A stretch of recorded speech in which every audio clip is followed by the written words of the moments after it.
ഇടുപ്പിന് താപ്പോട്ട് എനിക്കൊന്നും അറിയില്ല.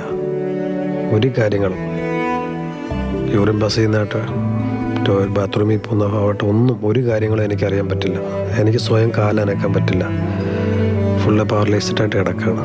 ഒരാൾ എന്നെ കാല് പിടിച്ച് താപ്പോട്ട് വെക്കുകയാണെങ്കിൽ എനിക്ക് പതുക്കെ പിടിച്ച് ബെൽറ്റ് ഇട്ട് എണ്ണിക്കാൻ പറ്റും.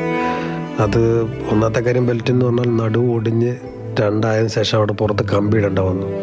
പിന്നെ സ്പൈനൽ കോഡ് നരമ്പിന് കട്ടായി, അങ്ങനെ പ്രശ്നങ്ങളായി. താപ്പോട്ടുള്ള നരമ്പിനൊക്കെ പ്രശ്നമാണ്. അതുകൊണ്ട് കാലിലോട്ടൊന്നും തൊടുന്നത് പോലും എനിക്കറിയാൻ പറ്റില്ല കാലിൽ.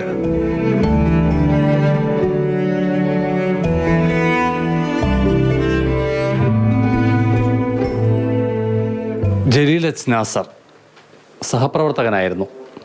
കഴിഞ്ഞ മെയ് 18 ഉച്ചയ്ക്ക് 2:30 വഞ്ചികപ്പൊയ്കയിലായിരുന്നു അപകടം. വഴികരികിൽ വെച്ചിരുന്ന മോട്ടോർ സൈക്കിൾ സ്റ്റാർട്ട് ചെയ്ത് പോകാനൊരുങ്ങവേ കാൽ വഴുതി കുഴിയിലേക്ക് വീഴുകയായിരുന്നു. ഞാൻ കാല് വഴുതി വീണെന്ന് വെച്ചാൽ 7 അടി താഴ്ച കാണും. വന്ന് നേരെ പുറവശമാണ് പതിച്ചത്. ഒരു കല്ലിൻ്റെ മണ്ടലാണ് പുറം അടിക്കുന്നത്. അടിച്ച ഒരു 2-3 സെക്കൻഡ് എടുത്ത് കാണും. അതിനുള്ളിൽ എനിക്ക് മരച്ച് ഫുള്ള്. താപ്പോട്ട് എനിക്കൊന്നും അറിയാൻ പറ്റുന്നില്ലായിരുന്നു.